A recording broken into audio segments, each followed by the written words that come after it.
Hello दोस्तों, कैसे हैं आप सब। उम्मीद करती हूँ अच्छे और मस्त होंगे।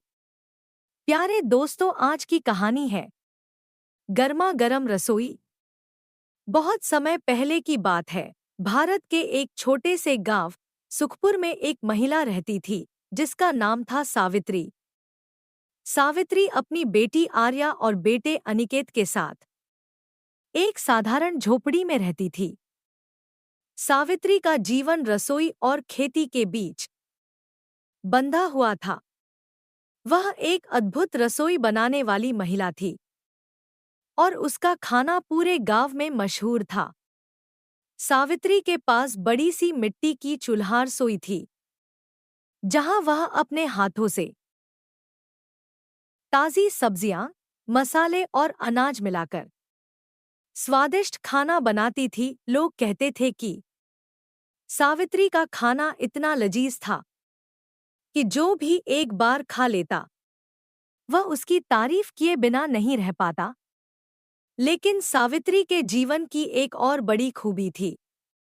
उसका हर पकवान एक कहानी और एक सीख लेकर आता था।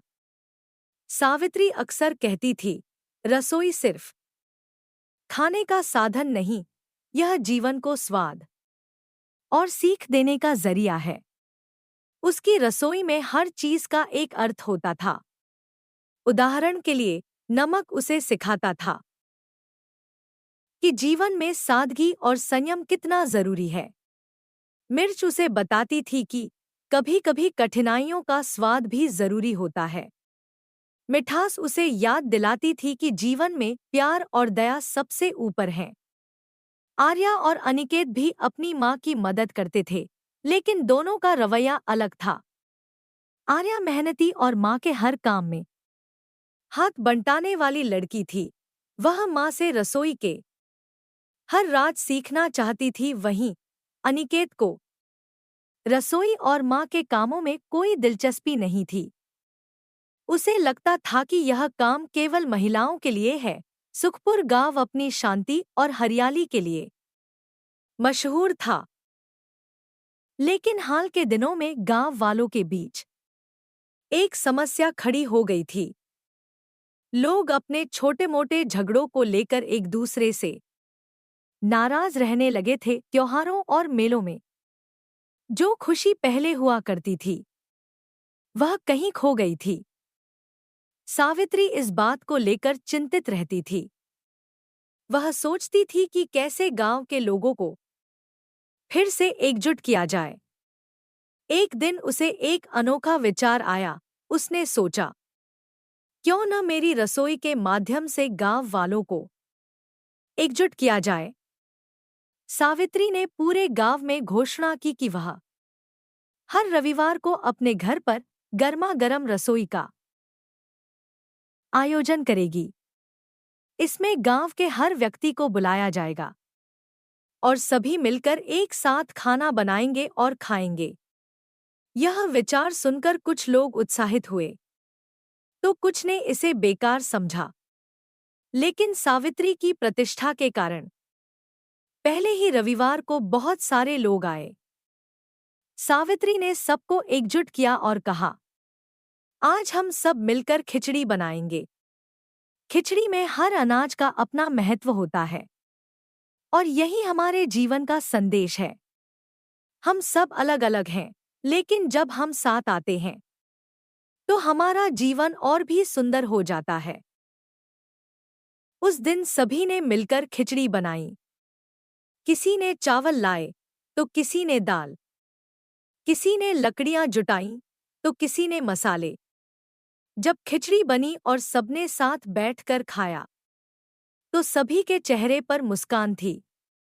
यह पहली बार था जब गांव के लोग इतने दिनों बाद हंसी खुशी से एक साथ बैठे थे। सावित्री ने उन्हें सिखाया कि जैसे खिचड़ी में हर चीज का संतुलन जरूरी है, वैसे ही जीवन और समाज में भी संतुलन जरूरी है। इस तरह उसकी रसोई ने गांव वालों को एकता और सहयोग का पहला पाठ पढ़ाया। सावित्री ने हर रविवार को एक नया व्यंजन बनाने का निर्णय लिया। और हर व्यंजन के साथ एक नई सीख दी। दाल बाटी, उसने सिखाया कि जैसे दाल और बाटी का मेल एक अनोखा स्वाद देता है, वैसे ही अलग अलग विचार और संस्कृतियों का संगम समाज को मजबूत बनाता है।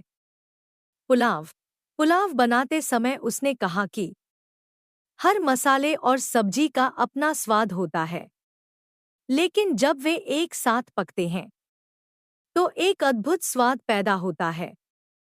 यह हमें सिखाता है कि विविधता में एकता है।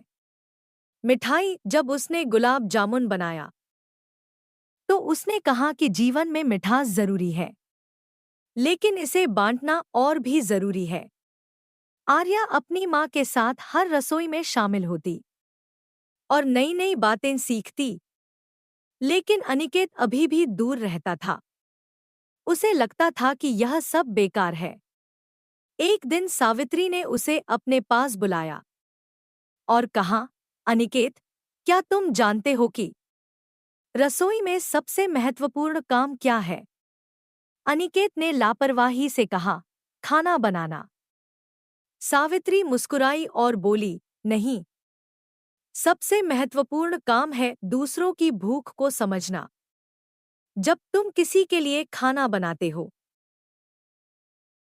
तो तुम न केवल उनके पेट की भूख मिटाते हो, बल्कि उनके दिल की भूख भी मिटाते हो। यह बात अनिकेत के दिल को छू गई।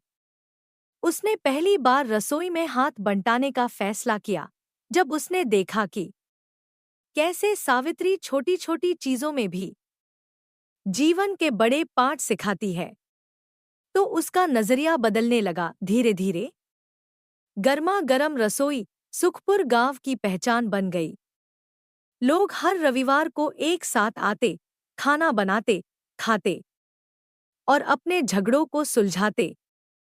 सावित्री की रसोई न केवल खाना बनाने की जगह थी, बल्कि यह गांव को एकजुट करने का केंद्र बन गई थी। गांव वालों ने मिलकर तय किया कि वे सावित्री के इस प्रयास को हमेशा याद रखेंगे। उन्होंने गांव में एक सामुदायिक रसोई घर बनाने का निर्णय लिया, जहां लोग मिलकर खाना बना सकें और साथ समय बिता सकें। गर्मा गर्म रसोई हमें यह सिखाती है कि भोजन केवल पेट भरने का साधन नहीं है, बल्कि यह लोगों को जोड़ने और जीवन को खुशहाल बनाने का माध्यम है। जीवन में प्यार, सहयोग और संतुलन का महत्व उतना ही है जितना एक अच्छे पकवान में नमक, मसाले और मिठास का। इस कहानी के अंत में सावित्री, आर्या और अनिकेत ने न केवल अपने परिवार बल्कि पूरे गांव को यह सिखाया कि सच्ची खुशी और सफलता दूसरों के साथ मिलकर काम करने और उनके जीवन में मिठास घोलने में है। प्यारे दोस्तों, यह कहानी यहीं पर समाप्त होती है। आपको यह कहानी कैसी लगी? कमेंट बॉक्स में जरूर बताएं। अगर आपको हमारी ये कहानी पसंद आई हो तो कृपया हमारे वीडियो को लाइक, शेयर और चैनल को प्लीज सब्सक्राइब जरूर कर लें। इससे हमें मोटिवेशन मिलता है और आप तक ऐसी ही मजेदार कहानियां सबसे पहले पहुंचती रहेगी। प्यारे दोस्तों, नमस्कार।